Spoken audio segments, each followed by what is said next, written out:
magiging fiber. Yan na. From bunot, Magiging fiber at sa magiging fiber siya. gupit po.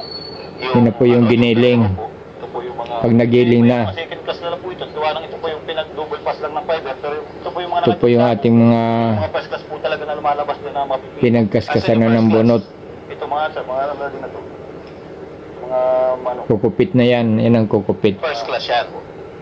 So yung nyog na i-shred mo, opo, dapat raw, dapat yung bagong mas maganda po sir, yung sa totoo, mas maganda yung bagong puti, mas mabilis po siyang gilingin.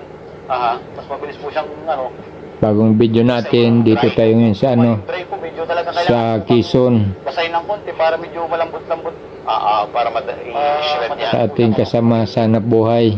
So ito Yan na po yung mga pinaggilingan. Ito yung ready for benta na to. Yan na po ang pan-deliver.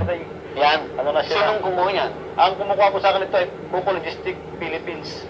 Ano po ang kadil ko sa ngayon? Ano po ginagawa nila dyan? Ginagawa po nilang, marami po sila sir, sila pinakamalaking ng ganito sa Pilipinas ngayon eh. Ano kayong ginagawa po nila para mga mat, mga ganun, tapos ay lubid. Sari-sari po yung nagagawa nila. Nagagawa na ang styrofoam.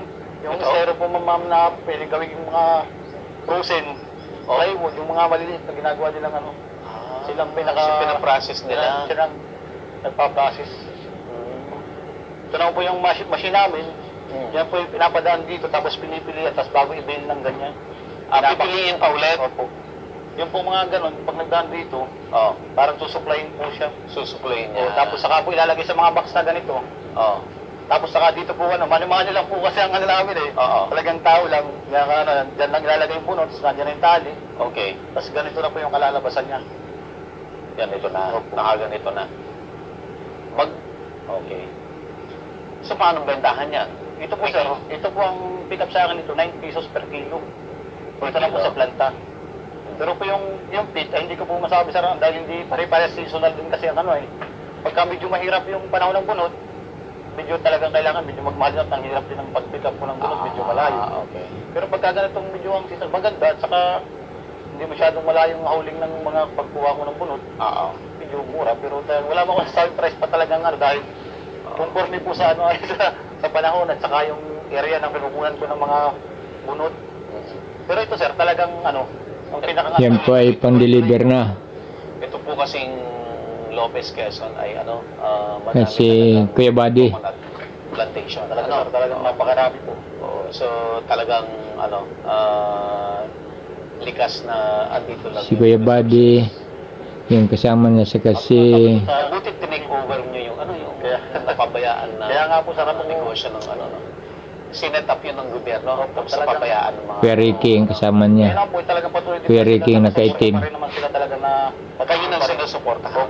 Talagang lagi nakamonitor pa rin po sila sa amin kung paano napaprocess ng buti nga po sir, talagang sabi ko napapanood ko sir Buddy sa Maraming salamat sa iyong panonood sa ating bagong video para marami po tayong matutunan.